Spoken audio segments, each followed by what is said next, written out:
하나님께서 우리와 함께 하십니다. 우리의 모든 환경 가운데서도 하나님은 늘 우리와 동행하시는 하나님이십니다. 바울이 엄청난 힘들고 어려운 일들을 많이 겪었습니다. 고난 가운데 그의 인생의 여정이 계속해서 이어져 왔습니다. 특히 하나님께 은혜를 받은 이후로 그의 삶은 완전히 달라졌습니다. 다메섹에서 변화받고 난 다음에 핍박자에서 이제는 핍박을 받은 자로 완전히 그 삶이 바꿔졌습니다. 그런데 이제 핍박을 받은 사람으로 변해졌을 때 그의 삶에 있어서는 그 안에 복음에 대한 열정이 넘쳐났었고 하나님에 대한 감사와 찬양이 넘쳐났습니다. 잃어버린 영혼에 대한 뜨거운 열정이 날마다 일어났습니다. 그래서 1차, 2차, 3차 전도 여행을 떠나게 되었고 이제는 돌아와서 예루살렘에서 갇힘을 받았습니다. 복음을 전했다는 그 이유로 인해서 유대인들에게 이제 고소를 당했고 그 일로 인해서 아무 죄도 없다는 것이 판명이 됐지만은 그는 로마로 가야 되겠다는 그런 마음을 하나님께 주셨기 때문에 로마를 향한 그 뜨거운 열정을 가지고 나아갑니다. 그리고 이제 백부장이 그를 데리고 배를 타고 또한 이끌어 갑니다. 그런데 어떻게 됐습니까? 유라굴라는 그 이제 광풍을 만나서 풍랑 가운데서 배가 난파되어지고 이제 오늘 말씀을 보면 그 난파된 그 배가 멜리데라는 섬에 딱 도착을 합니다. 참 그의 인생의 여정을 보면 계속해서 고난이 계속해서 끊이지 않는 부분들이 생깁니다. 그런데도 그 가운데서 하나님께서 어떻게 하십니까? 그와 함께 하시고 그를 지켜주시고 인도해 주시고 하나님의 구원을 또 보여줍니다. 바울만 구원받은 것이 아니라 풍랑 가운데서 276명이 완전히 다 이제는 죽을 뻔했는데 다시 살려놨잖아요. 그리고 그들이 이제 멜리데 섬에 딱 도착을 합니다. 자, 이제 그 섬에 도착하니까 막 비가 왔습니다. 아주 춥고 굉장히 힘든 그런 여정 가운데 있었습니다. 멜리데 섬 원주민들이 그들을 반겨 맞으면서 그들을 따뜻하게 이제 불을 피워줬습니다. 그런데 오늘 말씀을 보니까 바울이 불을 피우다가 이제 나무를 갖다가 딱 더 얹으면서 따뜻하게 함께 지내려고 했었는데 갑자기 불이 뜨거운 것 가운데서 독사가 확 튀쳐나왔습니다. 그리고 바울의 손을 꽉 물었습니다. 독사에게 물리면 어떻게 될까요? 죽어요. 그렇죠. 자, 원주민들이 그 독사가 바울을 딱 무는 것을 딱 보고 난 다음에 깜짝 놀랐습니다.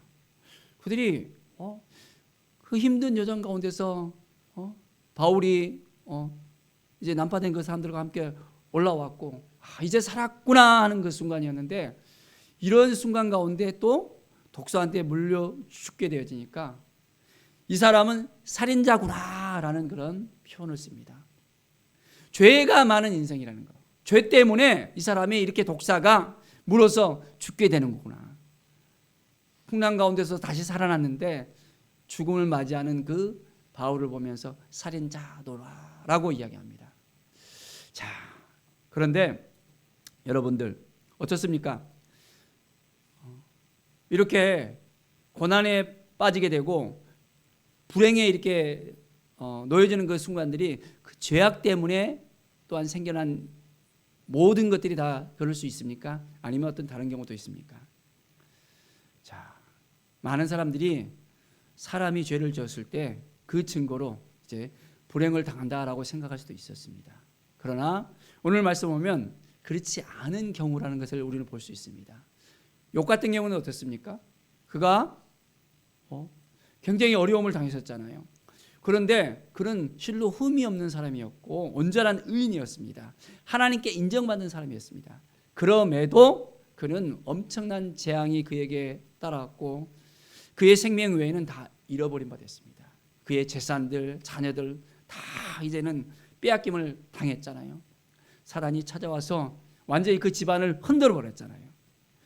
그 모든 것을 하나님이 허락하셨기 때문에 그 일을 당했습니다. 그러나 하나님께서는 그 가운데 함께 하시고 회복시켜 주시잖아요. 심지어는 친구들까지 찾아와갖고는 위로를 해주려고 왔는데 네가 죄를 많이 지니까 이런 일을 당한다 하면서 계속해서 회개하라 하면서 그를 추궁합니다. 참으로 그런 가운데서도 욥은 이제 온전히 하나님 앞에 더 가까이 나아가며 하나님께 다시 그 모든 것을 회복해 주시는 그 은혜를 다시 받게 되어집니다. 그래서 2배의 그런 복을 받게 되는 그런 부분이 있습니다. 또한 예수님께서 소경을 만났잖아요. 그런데 그 소경을 만났는데 제자가 물어봅니다. 예수님, 이 사람이 부모의 죄 때문에 이러한 일을 당합니까? 아니면 무엇 때문입니까? 물어봅니다. 예수님께서는 말씀합니다. 이 사람이나 그 부모의 죄 때문이 아니라 그에게 하나님의 하시는 일을 나타내고자 하신다고 분명하게 말씀합니다. 어떤 일을 당할 때, 안 좋은 일을 당할 때 죄 때문에 그렇지 않는 상황들이 더 많을 수 있다는 것을 우리가 볼 수 있습니다. 하나님의 영광을 위해서 하나님께서 그 고난 가운데, 불행 가운데, 그 모든 순간 가운데서도 하나님의 그 역사하심을 우리는 바라볼 수 있습니다. 사랑하는 여러분, 누가 불행을 당했다면, 힘든 일을 당했다면 우리는 어떻게 해야 될까요? 정죄하면서 당신 죄가 많아서 그래 그렇게 말해야 될까요? 아니면 하나님의 그 사랑을 가지고 위로해주고 격려해주고 같은 마음을 품으면서 같이 나갈 수 있어야 될까요? 오늘 우리가 이 말씀을 보면서 어떤 상황 가운데서도 하나님의 마음을 품고 우리가 나간다면 하나님의 온전한 마음을 나눠줄 수 있는 그런 상황 가운데 놓여져 있을 거라는 그런 마음이 들어집니다. 자, 이제 오늘 바울이 독사한테 딱 물렸잖아요. 그런데 독사한테 물렸으면 독이 쫙 퍼져갖고는 쓰러져서 이렇게 바로 죽게 되는 경우들이 있잖아요. 그런데 바울이 죽었습니까? 안 죽은 거예요. 붙지도 않고 쓰러지도 않고 사람들이 언제 죽나 언제 쓰러지나 계속 지켜보는 거예요. 근데 바울이 생생하게 있는 겁니다. 자, 그에게 아무 이상이 없음을 보니까 이제는 살인자가 아니라 그를 신이라고 불렀습니다. 신이 아니고서는 어떻게 독사한테 물려서 이렇게 죽지 않냐라는 그 생각을 다 가지게 되는 것입니다. 참으로 바울의 그 상황을 볼 때 하나님께서 역사하시는 걸 볼 수 있습니다. 독에 그가 죽음을 당하지 않고 하나님께서 그를 딱 붙잡아 주시니까 이 고난 가운데서도 하나님의 살아 계심을 그가 드러낼 수 있게 되어졌습니다. 우리는 고난 가운데 하나님의 그 역사하심을 우리는 경험할 수 있어야 됩니다. 하나님께서 우리와 함께 하신다는 것, 어떤 상황 가운데서도 하나님의 은혜가 임할 수 있다는 것. 우리가 보기에는 이제는 도저히 안 돼, 할 수 없어, 그냥 포기할 수도 있습니다.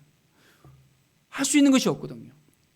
자, 홍해 앞에 있던 이스라엘 백성을 보십시오. 그들이 출애굽을 하고 난 다음에 이제 홍해 앞에 딱 있는데 어떤 일이 벌어졌습니까? 저쪽에서 애굽의 군사가 오는 거예요. 이제는 더 이상 도망할 데가 없습니다.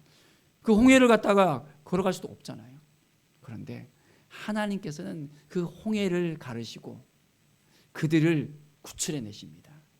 그리고 애굽의 군사는 그 홍해 가운데 수장될 수밖에 없었잖아요.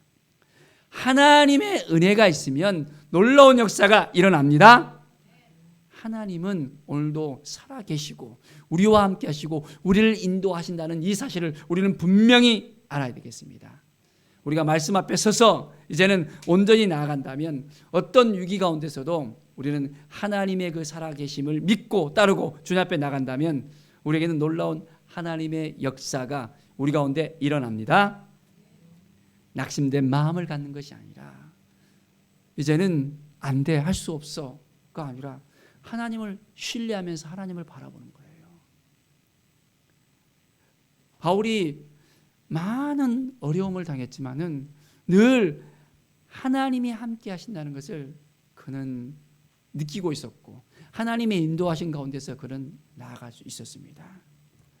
그렇기 때문에 오늘도 하나님께서 이 말씀을 통해서 우리에게 무엇을 말씀하시는가를 깨닫고 하나님, 우리가 이런 어려운 환경에 있을 때 우리는 어떤 생각을 가져야 될까요? 어떤 마음을 가져야 될까요?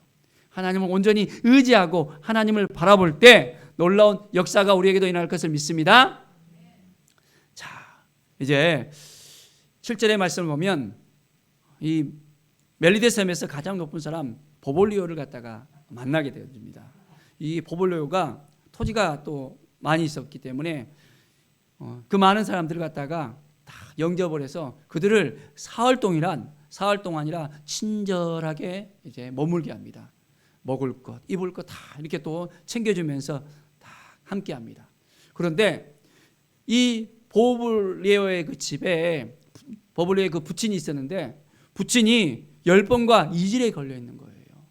이것을 바울이 알게 되었습니다.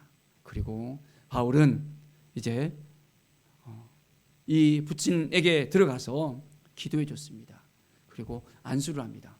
어떤 일이 벌어집니까? 이 보볼리오의 부친이 깨끗하게 낫게 되어집니다.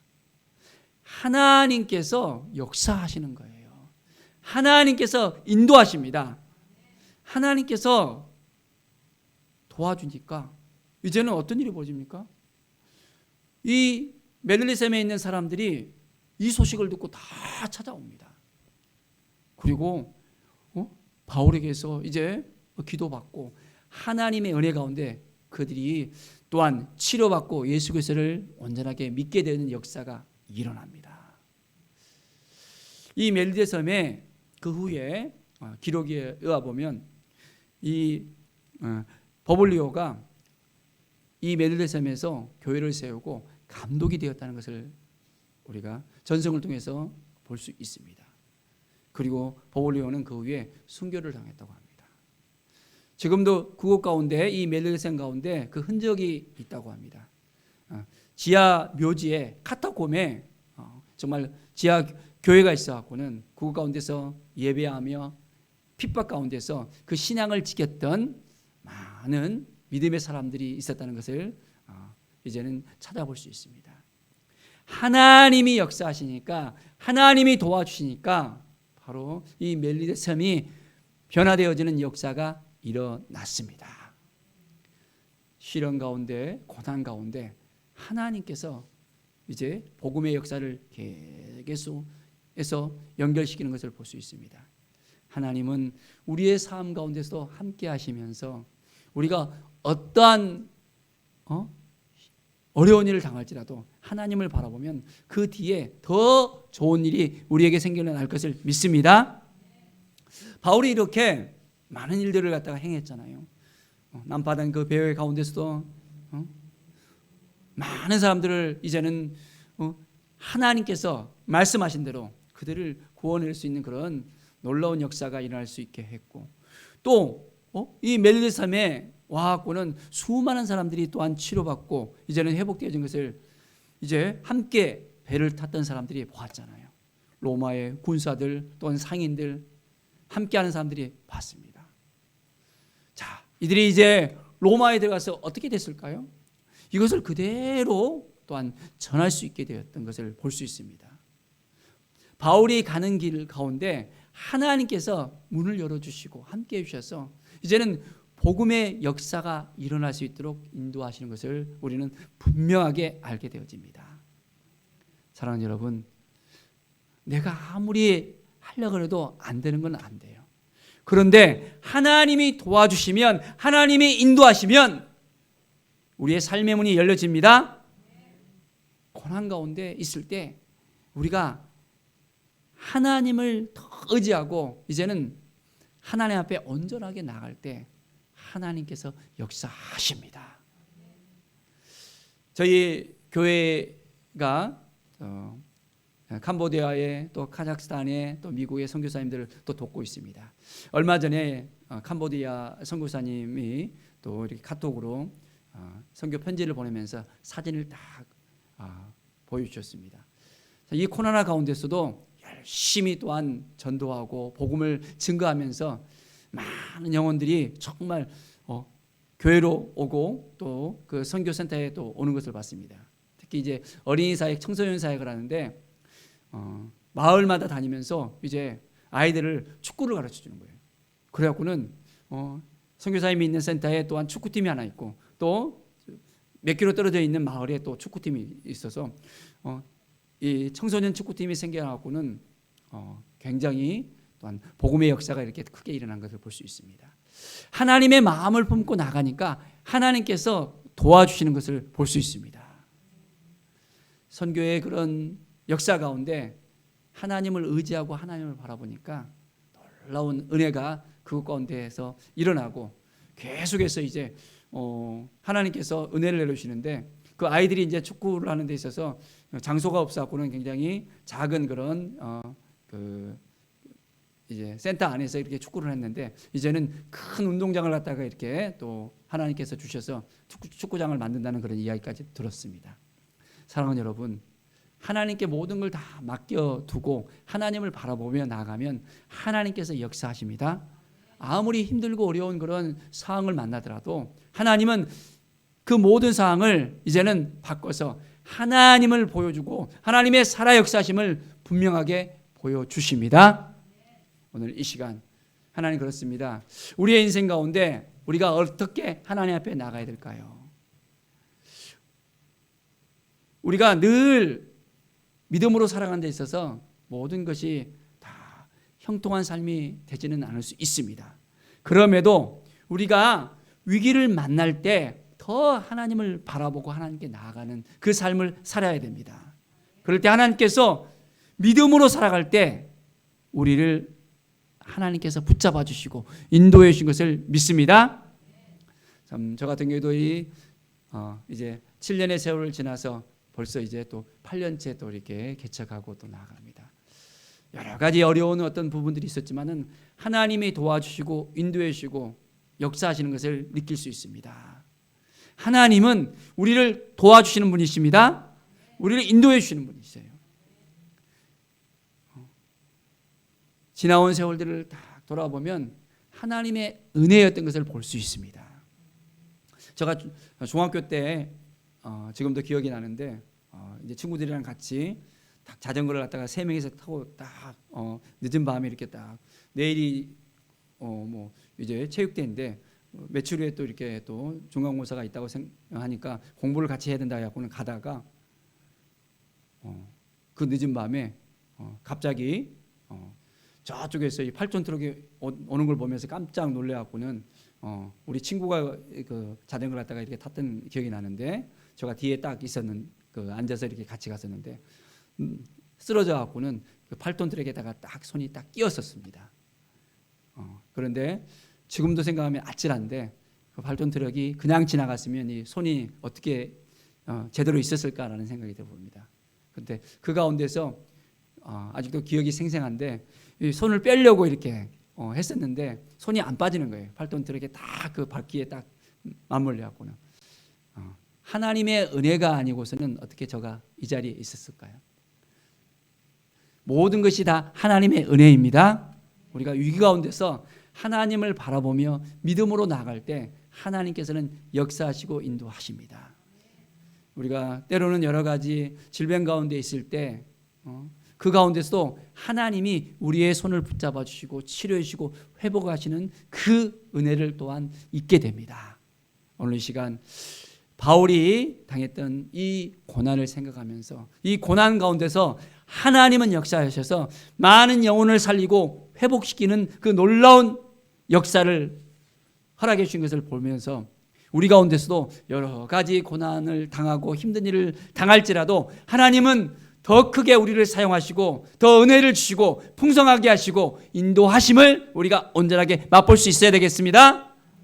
하나님은 우리의 믿음을 통해서 역사하십니다. 오늘도 하나님의 살아계심을 믿고 한 걸음 한 걸음 하나님을 더 의지하면서 하나님을 바라보면서 더 크신 하나님의 그 계획하심 가운데 온전하게 살아가는 우리 모든 성도들의 삶이 되기를 간절히 축원드립니다. 기도하겠습니다. 하나님 감사합니다. 하나님께서 도와주시고 하나님께서 인도하심을 믿습니다. 바울이 고난 가운데 있을 때 하나님은 늘 그와 함께 하셨습니다. 늘 지켜주셨고 인도해 주셨습니다. 그 가운데 복음의 역사를 허락해 주시고 그 문을 열어주셨습니다. 그렇습니다. 우리의 인생 가운데서도 하나님이 도와줄 것을 믿습니다. 때로는 힘들고 어려운 일을 우리가 겪을 수도 있지만은 그 모든 일 가운데 하나님은 늘 살아 역사하셔서 우리와 함께 하시고 우리를 도와주시고 은혜를 내리심을 믿습니다. 하나님 감사합니다. 하나님의 그 뜻을 더욱더 깨달아 알며 믿음으로 살아가는 우리 모두가 되게 하여 주시옵소서. 감사드리며 예수 그리스도의 이름으로 기도드립니다. 아멘.